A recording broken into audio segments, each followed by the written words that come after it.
श्री स्वामी समर्थ. नमस्कार, मी मंगल तुम्हा सर्वांचं नवीन एका व्हिडिओमध्ये अगदी मनापासून खूप खूप स्वागत करते. तर आजच्या व्हिडिओमध्ये मी तुम्हाला मार्गशीर्ष गुरुवारची पूजा अतिशय साध्या आणि सोप्या पद्धतीने कशी करायची हे दाखवणार आहे. त्याचबरोबर या पूजेची योग्य पद्धतीने मांडणी कशी करायची त्यासह संपूर्ण पूजाविधी आपण आजच्या व्हिडिओमध्ये पाहणार आहोत. तर ही महालक्ष्मीची पूजा झाल्यानंतर सर्वात शेवटी आपल्याला एक मंत्र म्हणायचा आहे, त्यामुळे लक्ष्मी प्रसन्न होते. तर तो मंत्र कोणता म्हणायचा आहे अशी संपूर्ण माहिती तुम्हाला आजच्या व्हिडिओमध्ये मिळेल. त्यासाठी व्हिडिओ शेवटपर्यंत पहा. पण त्याआधी आपल्या चॅनलला सबस्क्राईब केलं नसेल तर सबस्क्राईब नक्की करा. लगेचच व्हिडिओला सुरुवात करूया. मार्गशीर्ष महिन्यातील गुरुवारचं हे श्री महालक्ष्मीचं व्रत आपल्या घरामध्ये सुख, शांती, समाधान, ऐश्वर्य मिळवण्यासाठी, त्याचबरोबर लक्ष्मीची कृपा आपल्या घरावर सदैव राहण्यासाठी हे श्री महालक्ष्मीचं व्रत केलं जातं. यावर्षी मार्गशीर्ष महिन्यामध्ये एकूण 4 गुरुवार आलेले आहेत. 21 नोव्हेंबर 2025 पासून मार्गशीर्ष महिन्याला सुरुवात होणार आहे आणि 27 नोव्हेंबर 2025 रोजी पहिला गुरुवार असणार आहे. तर या दिवशी म्हणजेच गुरुवारी सकाळी लवकर उठून स्नान आटपून आपली नित्यकामे उरकून आपल्याला ही पूजा करायची असते. तर ही पूजा कोणतीही कन्या, स्त्री, पुरुष कोणीही पूजा करू शकतं. तर ही पूजा शक्य होईल तितक्या सकाळी लवकर मांडायची असते आणि काही स्त्रियांना काही कारणास्तव शक्य होत नसेल तर त्यांनी सायंकाळी 5 ते 6:30 किंवा 7 या वेळेमध्ये तुम्ही ही पूजा केली तरीही चालेल. कारण तिन्ही सांजेला लक्ष्मी येण्याची वेळ असते, त्यामुळे तेव्हासुद्धा तुम्ही ही पूजा करू शकता. तर आपल्याला ज्या ठिकाणी ही पूजा मांडायची आहे तिथली जागा स्वच्छ करून तिथे रांगोळीने एक स्वस्तिक काढायचं आहे. त्यावरती हळदी कुंकू वाहून त्यावरती पाट किंवा चौरंग ठेवायचा आहे. पाटावर नवीन कोरं वस्त्र अंतरायचं आहे. शक्य असेल तर लाल वस्त्र घ्यावं, नसेल तर काळ्या रंगाचं सोडून इतर कोणत्याही रंगाचं वस्त्र तुम्ही घेऊ शकता. तर कोणतीही पूजा मांडताना आपण देवी देवतांना अक्षताचं आसन देत असतो. तर एका प्लेटमध्ये थोडेसे तांदूळ घेऊन त्यामध्ये हळदी कुंकू टाकून मी अक्षता तयार करून घेतल्या आहेत. तर सगळ्यात आधी आपण या पूजेची योग्य पद्धतीने मांडणी करून घेऊया आणि त्यानंतर सर्व देवी देवतांची पूजा करूया. तर सर्वात आधी पाटावरती तांदळाचं आसन ठेवून मी एक दिवा ठेवून घेतला आहे. सर्वात प्रथम आपण कलश मांडणी करून घ्यायची आहे. हा कलश देवी स्वरूप म्हणून आपण मांडत असतो, त्यामुळे गहू किंवा तांदळाच्या राशीवरती हा कलश ठेवायचा आहे. तुम्ही तांदळाने पाटावरती स्वस्तिक किंवा अष्टदल कमळ काढून त्यावरती सुद्धा हा कलश ठेवू शकता. तर मी एका प्लेटमध्ये तांदूळ घेऊन त्यावरती हळदी कुंकू वाहून हा कलश ठेवलेला आहे. असं केल्याने पूजा उचलताना सुद्धा ते आपल्याला सोपं जातं. कलशावरती हळदी कुंकवाने स्वस्तिक आणि 5 नाम देखील ओढून घेतलेले आहेत. कलश हा 80% पाण्याने भरून घेतलेला आहे. तर त्या कलशामध्ये हळदी कुंकू, अक्षता, 1 रुपयाचं नाणं, सुपारी आणि 1 फूल टाकायचं आहे. तर पाटावरती एका बाजूला मी अशी कलशाची स्थापना करून घेतलेली आहे. त्याचबरोबर एका नारळाला मी असा देवीचा मुखवटा बांधून घेतलेला आहे. तुमच्याकडे मुखवटा असेल तर मुखवटा बांधून घ्या, नसेल तर साधा नारळ ठेवलेला आहे त्यालाच तुम्ही नागडोळे लावू शकता किंवा सरळ हळदी कुंकू लावून तुम्ही हा नारळ ठेवला तरीही चालेल. तर हा मुखवटा तुम्हाला बाजारामध्ये सहज मिळेल. तुमच्याकडे नसेल तर तुम्ही नाही लावला तरीसुद्धा चालेल. आता हल्ली अशा प्रकारचं वस्त्र म्हणजे देवीला किंवा कलशाला लावायचं जे वस्त्र मुखवटे आहेत तर ते बाजारामध्ये तुम्हाला सहज मिळून जातील. तर हा फक्त सजावटीचा भाग आहे. तुमच्याकडे असेल तर तुम्ही लावा, नसेल तर तुम्ही लावलं नाही तरीही चालेल. कारण हे लावायलाच पाहिजे असं काही नाही. असं सजवल्याने फक्त पूजेची सुंदरता वाढते आणि आपल्याला सुद्धा खूप छान आणि प्रसन्न वाटतं. आपली एक हौस असते, त्यामुळे आपण हे सर्व करत असतो. किंवा तुम्ही फक्त साधा जरी कलश मांडला आणि नारळाला तुम्ही हळदी कुंकू लावलं किंवा जे नागडोळे मिळतात ते जरी लावले तरी ते पुरेसं आहे. त्यानंतर कलशामध्ये मी 5 प्रकारच्या झाडांच्या पानांच्या डहाळ्या लावल्या आहेत. तुमच्याकडे 5 प्रकारच्या झाडाची पाने असतील तर ती अवश्य लावा, नसतील तर मग फक्त आंब्याच्या किंवा विड्याच्या पानांची पाने लावली किंवा डहाळी लावली तरीसुद्धा चालेल. त्याचबरोबर देवीला मी असं छान वस्त्र घालून घेतलेलं आहे. देवीचा मुखवटा मी नारळाला बांधलेला आहे. देवीला छान असे दागिने घातलेले आहेत. अशा प्रकारे कलशाला सजवण्यासाठी तुमच्याकडे जे काही साहित्य असेल तर तुम्ही तो कलश सजवू शकता. त्यानंतर मुखवट्यावरती मी असा हारसुद्धा ठेवून घेतलेला आहे. तुम्ही गजरे किंवा फुलांची वेणी मिळते ती सुद्धा ठेवू शकता. अशा प्रकारे आपली कलश मांडणी झालेली आहे. तर मी ते साधा सोपा असा कलश मांडलेला आहे. तर तुम्ही तुमच्या प्रकारे कलशाला सजवू शकता. कलशाच्याच बाजूला आपल्याला श्री लक्ष्मीची स्थापना करायची आहे. तर बाजूला थोड्या अक्षता ठेवून मी श्री महालक्ष्मीचा फोटो त्यावरती ठेवलेला आहे. तुमच्याकडे फोटो असेल तर तो ठेवा किंवा मूर्ती असेल तर ती सुद्धा ठेवली तरीही चालेल. लक्ष्मीचा फोटो किंवा मूर्तीसमोर आपल्याला जोड पानाचा विडा ठेवायचा आहे. त्यावरती खारीक, खोबरं, हळकुंड, बदाम, सुपारी असं 5 साहित्य ठेवायचं आहे. त्याच्याच बाजूला 2 अशी मी आसन ठेवून घेतले आहेत किंवा तुम्ही 2 विड्याची जोड पानंही ठेवू शकता. त्यावरती अक्षता ठेवून घ्यायच्या आहेत. त्यातील एका आसनावरती आपण गणपती बाप्पांची स्थापना करणार आहोत. पण स्थापना करण्यापूर्वी आपण गणपती बाप्पाला अभिषेक करायचा आहे. या दिवशी आपण रोजच्या देवपूजेमध्ये सकाळी जर गणपती बाप्पांना स्नान घातलेलं असेल तर मग आता अभिषेक नाही घातला तरी सुद्धा चालेल, फक्त मांडून त्याची पूजा करावी. तर इथे मी स्वच्छ पाण्याने आणि दुधाने अभिषेक घातलेला आहे. वक्रतुंड महाकाय सूर्यकोटी समप्रभ निर्विघ्नं कुरु मे देव सर्व कार्येषु सर्वदा. अभिषेक घातल्यानंतर मूर्ती स्वच्छ एका कोरड्या कपड्याने पुसून घ्यायची आहे आणि त्यानंतर विड्याच्या शेजारच्या आसनावरती आपल्याला गणपती बाप्पांची स्थापना करायची आहे. जर तुमच्याकडे गणपतीची मूर्ती नसेल तर गणपतीचे प्रतीक म्हणून आपण तिथे सुपारी ठेवायची आहे. त्याचबरोबर माझ्याकडे इथे कवड्या आहेत तर त्यासुद्धा मी इथे पूजेमध्ये ठेवणार आहेत. तुमच्याकडे सुद्धा ज्या काही लक्ष्मीकारक वस्तू असतील तर त्यासुद्धा तुम्ही पूजेमध्ये ठेवू शकता. जसं की श्रीयंत्र असेल किंवा कमळगट्ट्याची माळ असेल, कवड्या असतील किंवा गजलक्ष्मी असेल तर त्या वस्तूसुद्धा तुम्ही या पूजेमध्ये ठेवू शकता. तर आता या ठिकाणी माझ्याकडे कवड्या आहेत तर त्यावरती सुद्धा मी स्वच्छ पाण्याने पंचामृताने अभिषेक करून घेत आहे. यावेळी तुम्ही लक्ष्मी मातेचा एखादा मंत्र म्हणू शकता. ओम श्री लक्ष्मी देवे नमः, ओम श्री लक्ष्मी देवे नमः. तर गणपतीच्या बाजूला आपण जे आसन ठेवलेलं आहे त्यावरती मी इथे कवड्या स्थापन केल्या आहेत. त्याचबरोबर पूजेमध्ये लावण्यासाठी आपण समई घेतल्या असतील तेलवाती घालून तर त्यासुद्धा दोन्ही बाजूला 2 ठेवून घ्यायच्या आहेत.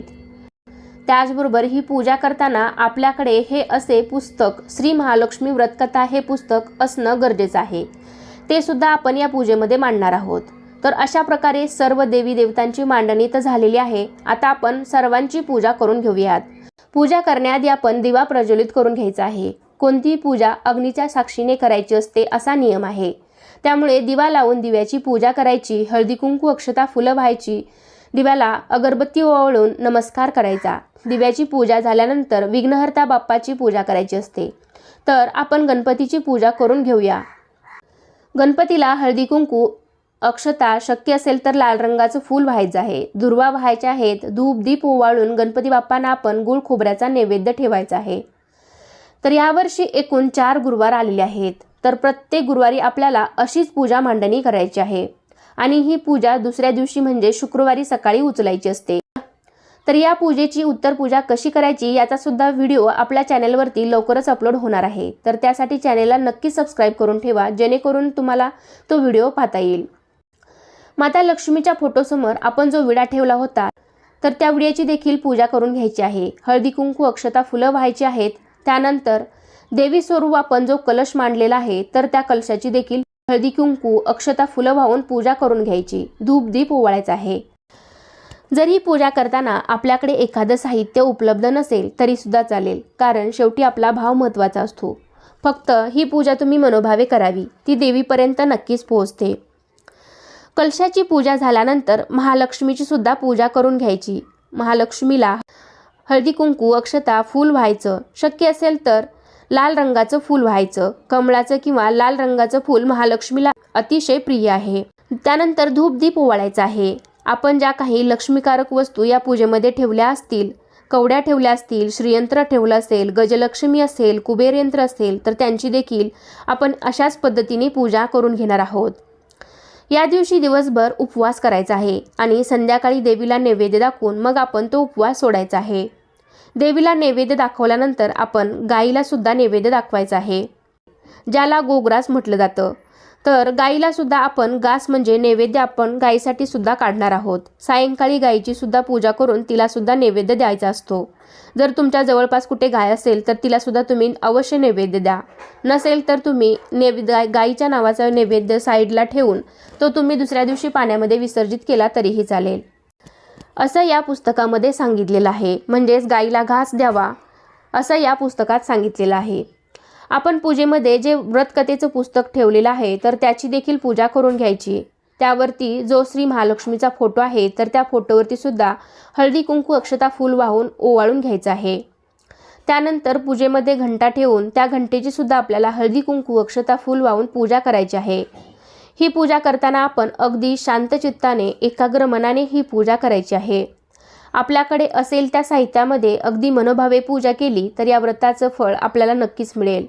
तर या ठिकाणी आपण सर्व देवी देवतांची पूजा करून घेतलेली आहे। ज्या समयी मी घेतल्या होत्या त्यासुद्धा दोन्ही बाजूला ठेवून मी त्या प्रज्वलित करून घेतल्या।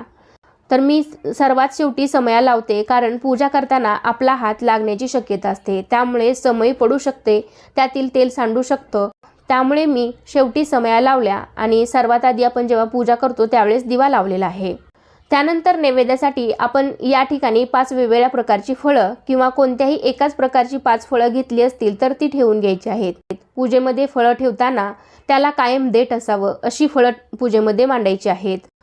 अशी फळं पूजेसाठी योग्य मानली जातात। देठासह किंवा पानासह अशी फळं पूजेमध्ये ठेवायची असतात। जर तुम्ही पेरू किंवा सीताफळ घेणार असाल तर ते देठासह आणि पानासह असावं याची काळजी घ्यावी। त्याचबरोबर नैवेद्यासाठी इथे मी दूध साखर सुद्धा ठेवलेली आहे। माता लक्ष्मीला दूध साखर खीर अतिशय प्रिय आहे, त्यामुळे तुम्ही दूध साखर किंवा खिरीचा नैवेद्य नक्कीच दाखवा। तसेच तुम्ही खडीसाखर सुद्धा ठेवू शकता। त्याचबरोबर एखाद्या छोट्याशा ग्लासमध्ये किंवा अशा तांब्यामध्ये, तुमच्याकडे तांब्या असेल किंवा छोटासा ग्लास असेल तर त्यामध्ये थोडंसं पाणी सुद्धा ठेवायचं आहे। आणि जे काही आपण नैवेद्यासाठी ठेवलेलं आहे तर त्याचा नैवेद्य आपण लक्ष्मी देवीला दाखवून घ्यायचा आहे। सर्व पूजा झाल्यावरती आपण जे पुस्तक ठेवलेलं होतं श्री महालक्ष्मी व्रतकथा, तर त्यातील कथा तुम्ही ही वाचायची आहे। तुम्हाला काही जणांना वाचता येत नसेल तर त्यांनी फक्त ऐकली तरी सुद्धा चालेल किंवा मोबाईलवरती तुम्हाला सहज अवेलेबल होईल। तर या पुस्तकामध्ये सर्व काही दिलेलं आहे। वरती महालक्ष्मीचा मंत्र सुद्धा दिलेला आहे। 2-4 मंत्र आहेत त्या पानावरती, तुम्ही ते सुद्धा म्हणू शकता। या व्रताचे नियम आहेत ते सुद्धा तुम्ही वाचू शकता। तसेच मांडणी दिलेली आहे, व्रतकथा दिलेली आहे आणि शेवटच्या पानावर आरती सुद्धा दिलेली आहे। तर त्या पुस्तकामध्ये तुम्ही सर्वच आहे तर ते तुम्ही पाहून ही पूजा मांडणी करू शकता। तर ही कथा वाचल्यानंतर आपण देवीची आरती करायची आहे। पुस्तकाच्या सर्वात शेवटच्या पानावरती आपल्याला लक्ष्मीची आरती दिलेली आहे, ती पाहून तुम्ही ती आरती म्हणू शकता किंवा मोबाईलवरती सुद्धा सर्च केल्यानंतर लगेच मिळून जाईल। जय देवी जय महालक्ष्मी वससी व्यापक रूपे तू स्थूल सूक्ष्मी जय देवी ही आरती आहे तर ती तुम्हाला संपूर्ण म्हणायची आहे। त्यानंतर सर्वात शेवटी लक्ष्मीला प्रसन्न करण्यासाठी आपण एक मंत्र म्हणायचा आहे। कोणत्याही प्रकारच्या श्री महालक्ष्मीच्या पूजेनंतर आपण हा मंत्र म्हणू शकता। विष्णूशिवाय लक्ष्मी अपूर्ण आहे असे म्हणतात, त्यामुळे लक्ष्मीच्या कोणत्याही पूजेनंतर भगवान विष्णूची पूजा करणे हे अनिवार्य आहे, कारण त्यांच्याशिवाय लक्ष्मी देवी प्रसन्न होत नाही। त्यामुळे ही संपूर्ण पूजा झाल्यानंतर आपल्याला भगवान श्री हरिविष्णूंचा ओम नमो भगवते वासुदेवाय नमः हा मंत्र 11 वेळा म्हणायचा आहे। त्यामुळे माता लक्ष्मी देखील प्रसन्न होते। सर्वात शेवटी मनोभावे नमस्कार करायचा आहे। आपल्या ज्या काही इच्छा असतील तर त्या माता लक्ष्मी समोर व्यक्त करायच्या आहेत। हे गुरुवारचं व्रत केल्यामुळे, घरामध्ये सतत पूजा अर्चा केल्यामुळे घरातील सकारात्मक ऊर्जेमध्ये वाढ होते आणि प्रामुख्याने त्यामुळे घरामधील वातावरण बदलून सर्व गोष्टींची भरभराट होते। तर येणाऱ्या 4ही गुरुवारी आपल्याला अशाच प्रकारे पूजा करायची आहे आणि शेवटच्या म्हणजे 4थ्या गुरुवारी उद्यापन करायचं आहे। तर त्याचा व्हिडिओ आपण लवकरच घेऊन येणार आहोत। तर आजचा व्हिडिओ हा इथे संपतोय। कसा वाटला तुम्हाला आजचा व्हिडिओ नक्कीच मला कमेंटद्वारे सांगा। व्हिडिओ आवडला असेल तर व्हिडिओला लाईक करा, तुमच्या फ्रेंड फॅमिलीमध्ये शेअर करायला विसरू नका। चला तर पुन्हा भेटूया अशाच एका छानशा आणि माहितीपूर्ण व्हिडिओमध्ये। तोपर्यंत सर्वांना श्री स्वामी समर्थ।